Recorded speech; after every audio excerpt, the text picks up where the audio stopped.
만점자의 눈. 반갑습니다. 만점자의 눈입니다. 오늘은 대청중학교 3학년 1학기 기말고사 시험지를 리뷰를 한번 해보도록 하겠습니다.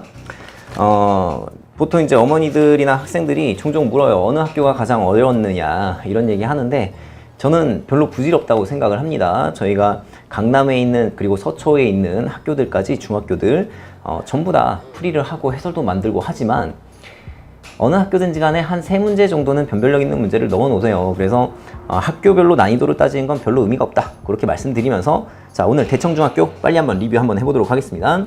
자, 1번 문제입니다. X에 대한 2차 방정식이 아닌 것은 하고 물었으니까 일단 2차식이 되지 않으면 되고 이코르 0이 안 붙어 있으면 돼요. 그러면은 저희가 살펴보면은 이제 2번 이코르 0이 없으니까 얘는 방정식이 아닐 거고, 4번 같은 경우는 이제 2차항의 개수가 0이 돼 버리니까 이 녀석도 2차 방정식이 될 수가 없겠네요. 그래서 정답 2개 잘 골라주면 될 것 같고, 자, 2번 문제는 2차 방정식의 해인 것은 하고 물었으니까 주어진 숫자를 대입해서 확인해 보시면 될 것 같습니다. 자, 3번 문제 보겠습니다.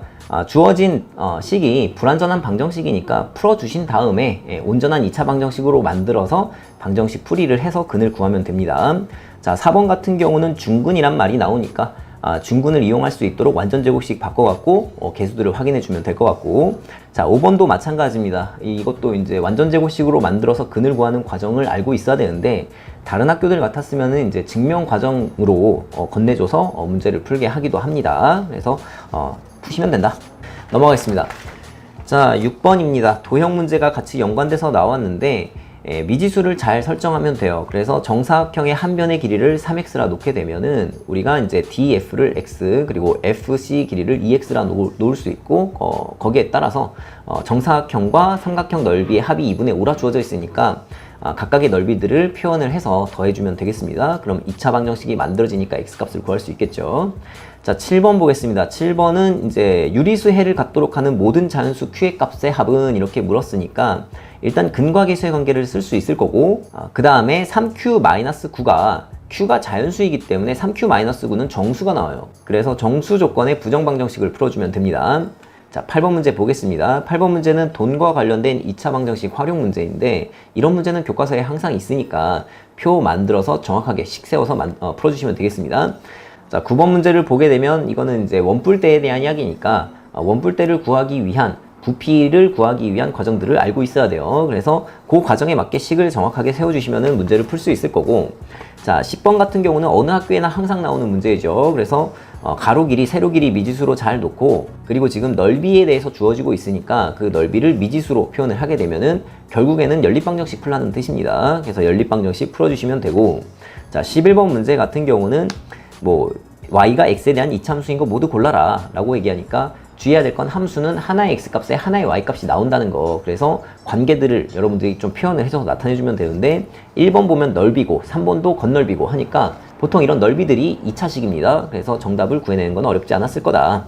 자, 12번으로 넘어가겠습니다. 12번을 보게 되면은 x가 1일 때 함수값이 6이라 주어져 있으니까 이걸 통해서 우리가 미정계수 a를 구해낼 수가 있어요. 그러면은 2차 함수식이 완성이 될 거고, 거기다가 x에다가 마이너스 1을 넣어주면 b값 나오는 거니까 간단하게 구할 수 있습니다. 자, 13번 보겠습니다. 13번은 평행이동에 대한 이야기를 하고 있고, x축과 만나는 점이 a라고 했으니까 이거는 x절편이에요. 그리고 또 y축과 만나는 점은 b라고 했으니까 이거는 y절편이 돼서 각각의 x절편과 y절편을 표현을 해줄 수 있습니다. a가 이제 루트 2k, 0, 그 다음에 b는 0,2k가 되겠죠. 그 상태에서 삼각형 넓이가 다음처럼 주어져 있으니까 식 세워져서 풀어주면 될 겁니다. 자, 14번 문제는 이제 개념을 정확하게 알고 있느냐 문제이죠. 그래서 2차식이 주어져 있는 상태에서 그래프에 대한 이야기를 하고 있으니까 1번부터 5번까지 차례대로 확인해 주시면 정답을 확인할 수 있습니다. 자, 넘어가서 15번 문제 보겠습니다. 또 2차 함수에다가 도형을 이렇게 올려놨어요. 그러면 항상 하는 얘기가 있습니다. 좌표 도입하라고. 따라서 미지수 적절하게 사용을 해서 좌표를 도입해서 각각의 좌표들을 전부 다 표현을 해줄 수가 있습니다. 그러면은 저희가 S라고 하는 넓이와 T라고 하는 넓이 사이의 관계도 금방 파악이 됩니다. T가 S의 2배가 되는 거죠. 따라서 ST 둘 다 표현이 가능하니까 관계식에 넣어줘서 계산하시면 될 겁니다. 자, 16번 보겠습니다. 16번은 2차 함수식이 있고 이것을 대칭시켰다고 했어요. X축에 대해서. 따라서 개수가 부호가 바뀝니다. 그 상태에서 k, -18을 지난다고 했으니까 k 값을 구해낼 수 있겠죠. 자, 17번 보겠습니다. 폭이 가장 좁은 것과 가장 넓은 것을 골라라. 이렇게 돼 있으니까 폭과 관련된 거는 2차식의 개수가 영향을 주는 거니까 절대값 잘 따져서 확인해 보시면 될 겁니다.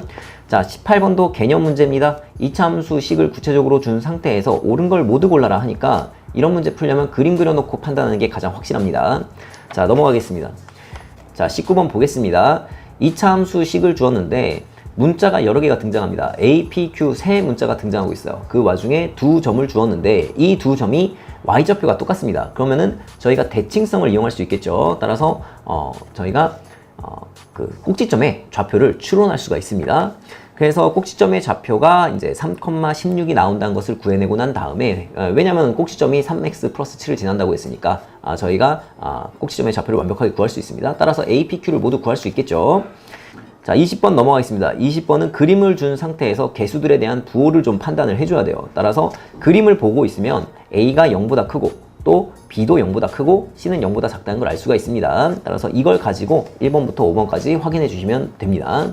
자, 21번 보겠습니다. 2차 함수식이 주어져 있는데 개수들에 대해서 아는 바가 없어요. 그리고 두 점을 줬습니다. 근데 거기다가 추계 방정식까지 줬어요. 따라서 이 문제는 어찌 보면 19번이랑 굉장히 비슷합니다. 그래서 일단 추계 방정식을 통해서 저희가 2차 함수식을 세워줄 수가 있습니다. 그래서 축을 이용해서 2차 함수식을 세워주면은 문자가 두 개짜리로 줄게 되니까 각각의 두 점을 대입을 하게 되면은 A, B 모두 구해낼 수 있겠죠. 자, 22번 문제 보겠습니다. 2차 함수가 주어져 있는데 이 그래프가 y축과 만나는 점이 A다 라고 되어 있으니까 이것이 이제 저희의 y절편이 될 겁니다. 그 다음에 꼭지점 B 표준형으로 바꿔주면은 꼭지점 좌표도 구할 수 있어요. 그 다음에 x축에 내린 수선의 말을 P라고 하니까 그림을 그려서 관찰을 해보면 이 그림이 사다리꼴 나오는 걸 알 수 있습니다. 그래서 좌표를 다 도입을 한 다음에 길이 관계를 나타내줘서 사다리꼴 넓이 공식을 써주면은 우리가 구할 수 있겠죠. 자, 넘어가겠습니다.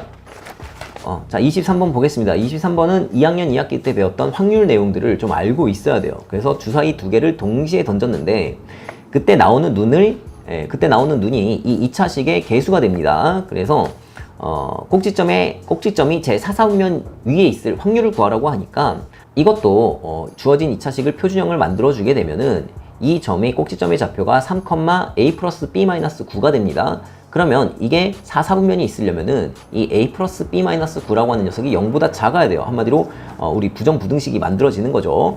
지금 눈이 1부터 6까지밖에 없기 때문에 주사위가 a, b에 각각 케이스를 나눠서 숫자들을 대입을 해보면서 가능한 것들을 세주면 됩니다. 그래서 전체 경우의 수분에 해당되는 경우의 수로 확률값을 구해낼 수 있다. 그렇게 말씀드립니다. 자, 마지막 문제입니다. 24번 문제인데, 자, 이 문제는 중학교 도형을 좀 열심히 공부했던 친구들은 간단하게 풀 수 있습니다. 지금 문제에서 삼각형 CBA하고 삼각형 ABD의 넓이차가 10이라고 했는데 이 좌표들을 다 표현을 한 다음에 만약에 잘 보이지 않는다, 공중에 떠 있는 삼각형 어떻게 다뤄야 될지 모르겠다 라고 한다면 직각사각형 만들어 갖고 직각삼각형 빼는 걸로 해서 각각의 삼각형 넓이를 표현을 한 다음에 그 차를 이용해서 구해내야 됩니다. 그렇게 해도 구할 수 있어요. 시간 오래 안 걸립니다. 그렇게까지. 하지만 고등수학까지 좀 공부한 친구들은 또 이걸 보면서 공중에 떠 있는 삼각형 그러면은 신발끈 공식 쓰면 되겠네 하면서 신발끈 공식 써갖고 문제 푸는 친구들도 있었을 겁니다. 그런데 정말 중학교 도형을 열심히 공부한 친구는 이 도형을 볼 때 삼각형 CBA와 삼각형 ABD의 넓이의 차를 따질 때 지금 밑변의 길이가 AB로 공통적인 거니까 AB가 아니라 밑변의 길이를 CD로 공통적으로 해도 문제 상황이 똑같다는 걸 알 수 있어요. 따라서 삼각형 ACD에서 삼각형 BCD를 빼는 것으로 표현하는 것이 가능합니다. 그래서 중학교 도형이 조금 튼튼한 친구들은 그렇게 해서 좀 더 빨리 풀 수 있다. 편안하게 라고 말씀드리겠습니다. 자, 이렇게 해서 24문제 대청중학교 시험지를 다 살펴봤는데 활용 문제들이 몇 개 있었고 근데 활용 문제들이 보시면 아시겠지만 교과서스러운 문제들도 있었고 그리고 또 무엇보다 도형에 관련된 문제들이 역시나 이번에도 한 3-4개 출제가 됐습니다. 그래서 중학교 도형이 좀 철저히 잘 되어 있어야 된다. 그리고 도형 문제가 연관될 때는 당연히 함수니까 도형 문제가 연결될 텐데 좌표를 도입하셔서 각각의 좌표를 나타낸 다음에 길이나 넓이나 기울기 같은 것들을 표현해 줄 수 있도록 하셔야 된다. 그리고 미정계수들이 등장하는데 미정계수 구하려면 결국에는 연립방정식 같은 거 잘 풀 수 있어야 된다. 결국에는 우리 중학교 3학년 수학을 잘 하려고 했으면은 기존에 있었던 중학교 1학년, 중학교 2학년 수학이 굉장히 튼튼해야지만 우리 3학년 1학기 성적이 나올 거다라고 말씀을 드리겠습니다. 대청중학교 리뷰는 여기까지 하도록 하겠습니다. 감사합니다. 만점자의 눈!